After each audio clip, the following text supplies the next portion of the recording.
It's a great pleasure now to bring on board Mr. Amit Burman of Little Bite Foods, or LBF. It is popularly known in that nomenclature. Mr. Burman, good to have you back on ET Now. Thank you for joining us. It's the first time I'm interacting with you on the ET Now forum. So, a warm welcome, and I'm very excited about our today's interaction. First things first, Mr. Burman, I guess the challenges for the restaurant stroke, the quick fast food and the takeaway food industry needs no introduction. So tough times are here, but are tough times here to stay for a long period of time? I think going back to the norm is going to be a very gradual process, with only some cities which have opened up. Delhi has opened up to some extent. Mumbai is still closed. So Delhi, I think at least some high street restaurants we've opened. The malls have opened. Bombay is still, all malls are closed. It is going to take a little bit longer than we all imagined to come back to norm. I think at least 6 months to a 70% level is what I'm looking at.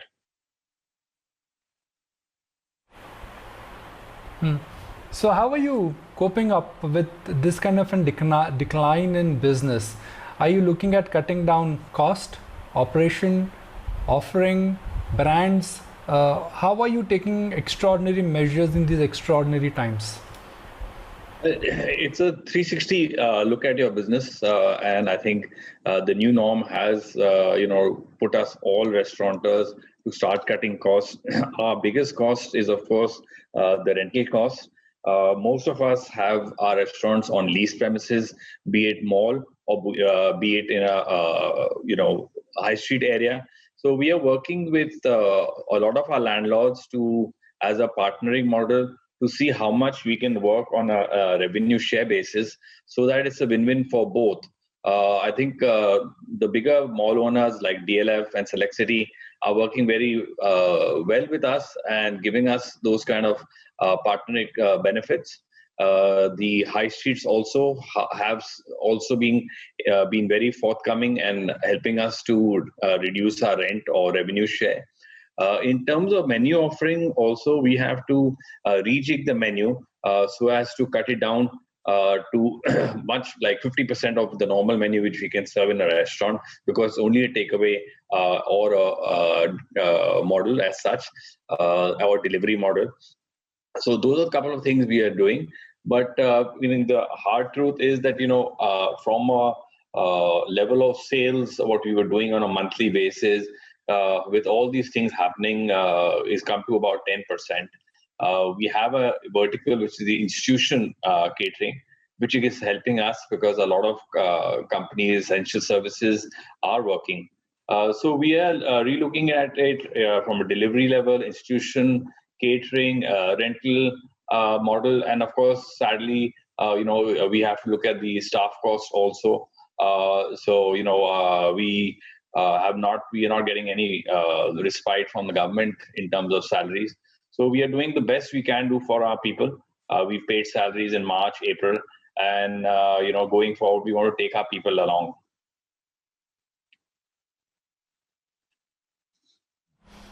What's a broader thumb rule for a business like yours in terms of rental cost as percentage of the total cost, and as percentage, do you see that coming down by more than 30-40%? The cost of rental is between, if you put in the common area maintenance, between 18 to 20%. In the airport, it goes even as high as 30-32%. So I think it's not the percentage. Of course, one is to get the percentage down, but there is also a minimum rent which is there. If we need to actually remove that minimum rent, and we only work on a revenue share basis. So I think we are mostly working with landlords to try and see if we can get it between 12 to 15%, all inclusive, till we come back to normal restaurant dining in.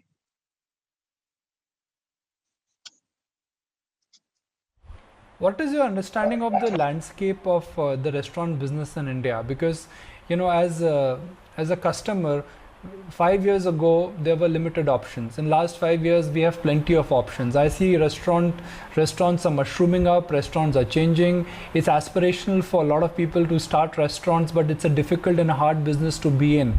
What's your understanding on the way capacity, trends and things are there for the restaurant industry in India? Yeah, I think I see the trends to be very positive. When I look around in the other parts of the world, we have restaurants in the UK, in the US, and in Dubai.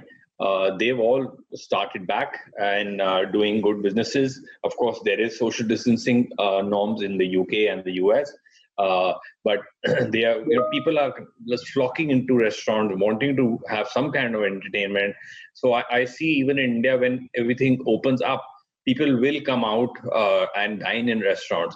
Having said that, what we are trying to do is also we had actually made a plan to enter the cloud kitchen segment, which was always in our plan, but now we accelerated that plan. We've put together the team, which is the back-end team, and the work has started. We are investing about almost 25 crores in LBF cloud kitchens. Our first kitchen will be live in August this year, starting with Delhi, and then followed by Bombay with a new central commissary, about 12,000 square feet we've taken over there. Then, of course, Mumbai, Pune, Bangalore, and Hyderabad. So this will become a new vertical for us as cloud kitchen till we get back to all our brands being in the high street and mall, coming to, back to the normal sales which we were doing. Actually, we missed the best.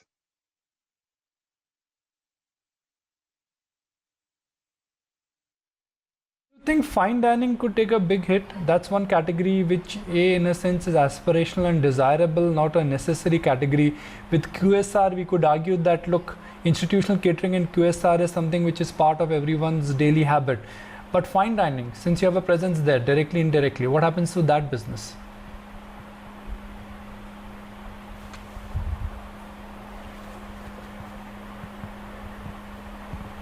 I think we just lost him there. So, if I just turn my attention to what's happening in the market right now, well, meanwhile, just one of those days in the market where, frankly, we are not going through any large pockets or any large sizable trends. Stocks and news, well, ICICI Bank fundraising, then you got TCS numbers later this week. This is also the earnings season, whereas always we will hear first from the IT companies.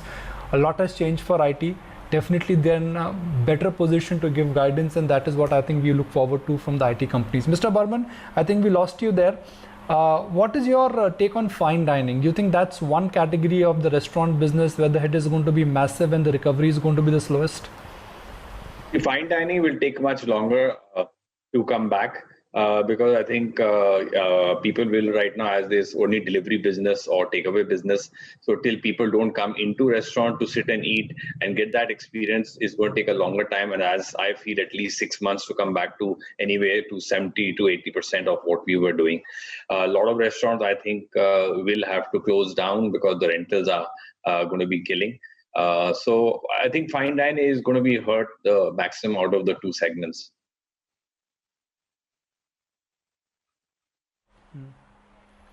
How do you see home orders changing the experience of the restaurant industry per se? One side, you're expanding your cloud kitchen business. Whether it's a biryani or a pizza, all of us are accustomed to ordering on a Swiggy or a Scootsie. We don't have to go to a restaurant. Which format do you think will be the go-to format for entrepreneurs and for investors like yours? Because ultimately, when you're investing, sir, you're looking at ROI, which is return on equity and return on investment. I think for us, fortunately, our brands are quite well known in Delhi, Bombay, and the bigger cities, Punjab Grill or Yumi or street foods by Punjab Grill. So these brands have that recall. So cloud kitchen is something which is the go-to sector right now, and with brands, with our brand being what they are, I think it's important that we stick to the brand values, we stick to the food we can do. And I think that's the way to go as of now, till the whole fine dining, quick service, malls open up. One or two large restaurant chains or companies in India, you don't have too many successful stories. In fact, we both are aware of certain chains and certain brands which expanded rather ambitiously last couple of years ago, only to fall apart in last 2 years. Why is that you don't have too many large sizable players in India, and even globally no large restaurant chains are there in India? I think in the fine dining sector, I think our if you see the APC or average price per customer is quite low as compared to other places in the world, and also the rent is very very high in our part of the world. So I think those two are very very well, they restrict for people like us or the fine dining group to grow. I think we have all our food costs, our staff costs in check. So the top line, and I think the rental cost is something which is not the same as compared to other parts of the world. The rental cost in UK is close to 4-5%. If that here, that is about 20%. So that's the difference.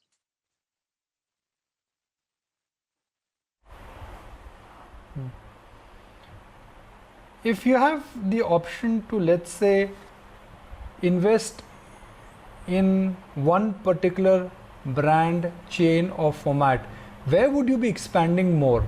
And have your plans changed largely because of the COVID crisis? I think for us, I would start with a quick service brand, which is Street Foods by Punjab Grill. And in the fine dining, I would go with Punjab Grill because, again, very well known in India and also outside. So those are the two brands I would invest into as of now, even in the cloud kitchen area. We are now seeing, at least the next 1 year, the quick service business, once it starts, will be growing faster than the fine dining.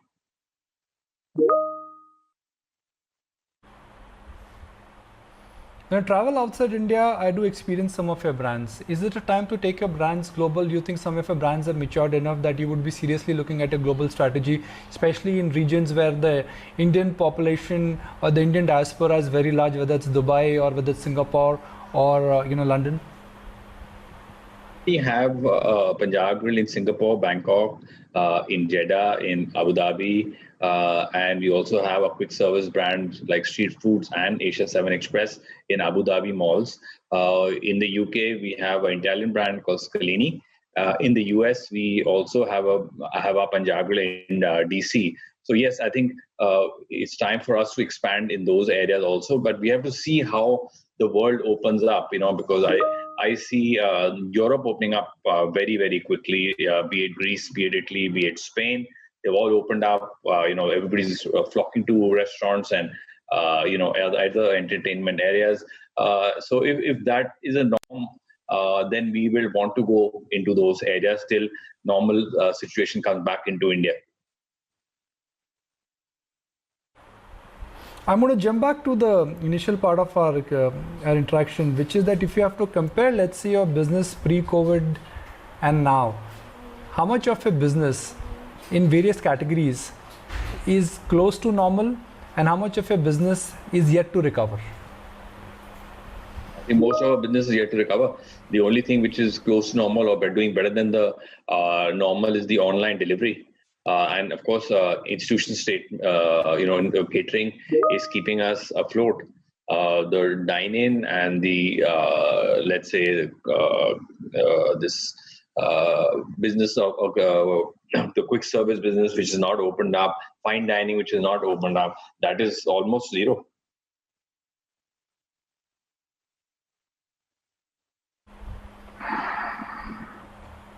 What is the differentiating factor of the Indian restaurant stroke QSR business? Because every time I look at the industry, we compare them with global markets like Singapore and London. You yourself alluded to the fact that our penetration levels are low. But do you think somewhere Indian restaurant industry is very complex, and as Indians we still like to eat ghar ka khana, so our penetration and per capita spend should not be compared?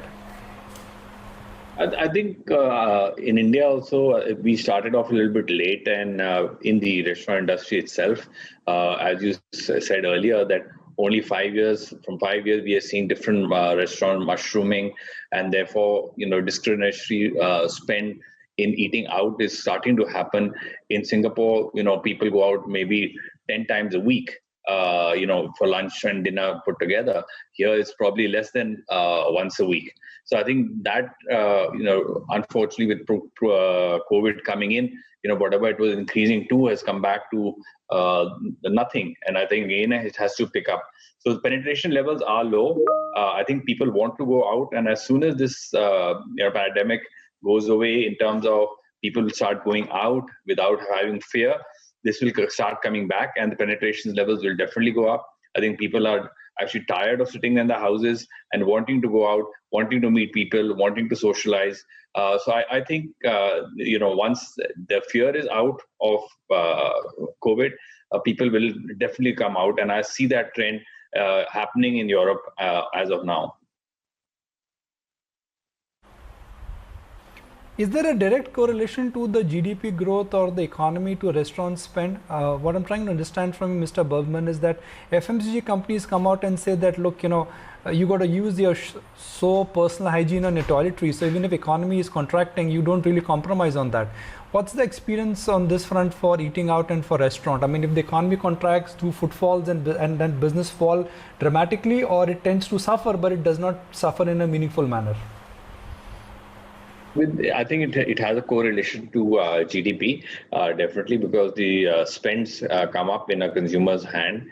As soon as the economy recovers and people have those spends and start getting their normal salaries back, they will want to come out and have a celebration, want to come out and eat out, socialize, and also go for entertainment like multiplexes and so on and so forth. So I think it has a direct correlation with the GDP, with the money in the consumer's hand. And of course, as you said, FMCG, personal hygiene comes first, because today health is something which is on top of everybody's mind, immunity and health. So that is where the spends will go in the healthcare, and which we also are seeing. But as soon as the economy comes back, there's money in people's hands.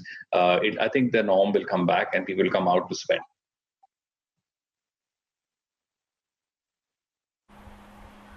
How has the lockdown personally treated you? Have you tried your hand sitting at home at some recipes? Have you tried your hand in kitchen and cooked something for your wife and for your family? Yes, I have a couple of times, but only I make good egg recipes. But now what we're doing in Punjab Grill is something called do it yourself. In the kitchen, isn't there a dilemma? Isn't there a dichotomy there? Sorry? Hello? Sorry? Hello? I think I lost him there, is it?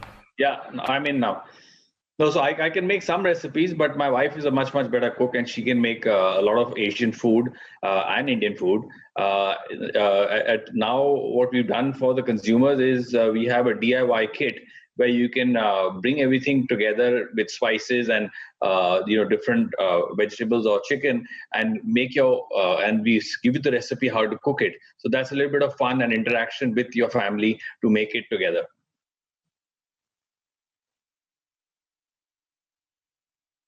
Really appreciate your time. So glad you could join us. Stay safe and wish you all the best for the future. Let's take a break.